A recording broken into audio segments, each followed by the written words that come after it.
इथं आपले बच्चू कडू आहे, त्यांनी आपल्या प्रहारतर्फे दिनेश बुक असं एक लोकसभेसाठी उमेदवार दिलेला आहे आणि त्यांच्या प्रचारासाठी महाराष्ट्र राज्यातील विविध ठिकाणीहून दिव्यांग आलेले आहे आणि एक दिव्यांग जर तो सफर करतो, यात्रा करतो, तर त्याला किती त्रास होतो तर आपल्याला सगळ्यांना माहिती आहे. 4 पटीने त्याला त्रास होतो.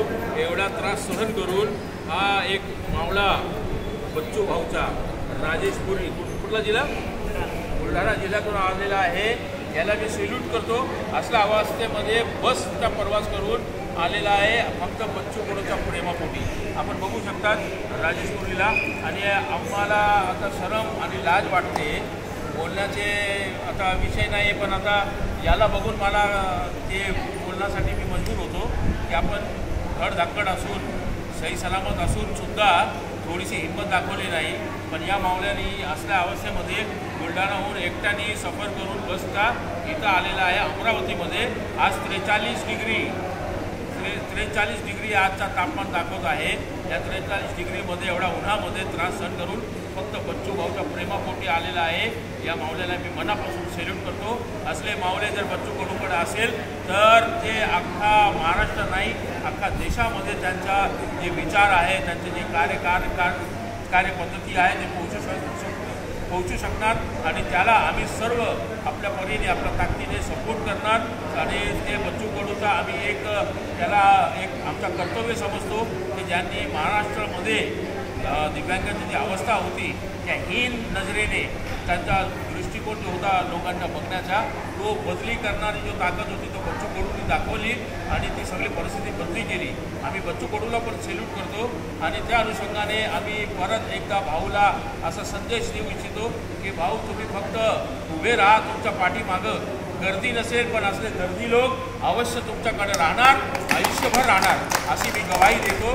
आणि या ठिकाणी आमचा संघर्ष महाराष्ट्र प्रदेश अध्यक्ष माननीय रामदास खोत आहे, पुणे शहराचे अध्यक्ष विष्णुपत गुंडाल आहे आणि मुंबईहून आलेला आमचा तो अजित आहे, अकोलातून आलेला आहे तो मोहीन आहे आणि हे आपल्या नाशिकला कुठले ते संतोष मानकर जगताप आहे. आणि दोन शब्द आमचे रामदास खोत हे पण बोलणार आहे. रामदास खोत. नमस्कार. आज खरं तर सांगायला मला एवढा आनंद होत आहे, महाराष्ट्रातले नव्हे तर देशातला नेता म्हणायची वेळ आता या महाराष्ट्रात आलेली आहे. महाराष्ट्रातील शेतकरी, दिव्यांग, विधवा, अनाथ अशा लोकांचं लोकसम्राट, लोकनायक आपले माननीय नामदार ओमप्रकाश बच्चूभाऊ कडू यांनी आपल्या प्रहार जनशक्ती पक्षाकडून एक दिल्लीमध्ये आवाज उठवण्यासाठी दिनेश भाऊ बुक यांची उमेदवारी जाहीर केलेली आलेली आहे.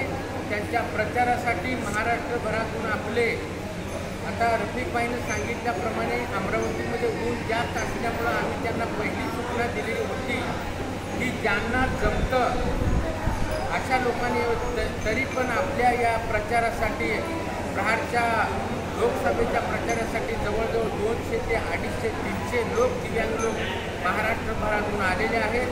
आणि यामध्ये विशेष म्हणजे आपले बुलढाण्याचे राजेशपुरी साहेब हा कार्यकर्ता, भाऊंच्या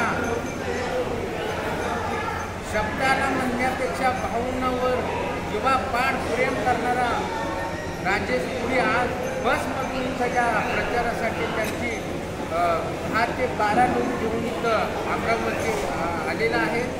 मला एक विनंती आहे की आज आणि उद्या 2 दिवस ह्या प्रचाराची सांगता होणार आहे. तर अमरावतीच्या बाजूला जे असणारे अकोला आहे, बुलढाणा आहे, जालना आहे, या दिव्यांगांनी आज आणि उद्या या लढ्यामध्ये सामील व्हावं अशी एक माझी अजून एकदा विनंती आहे.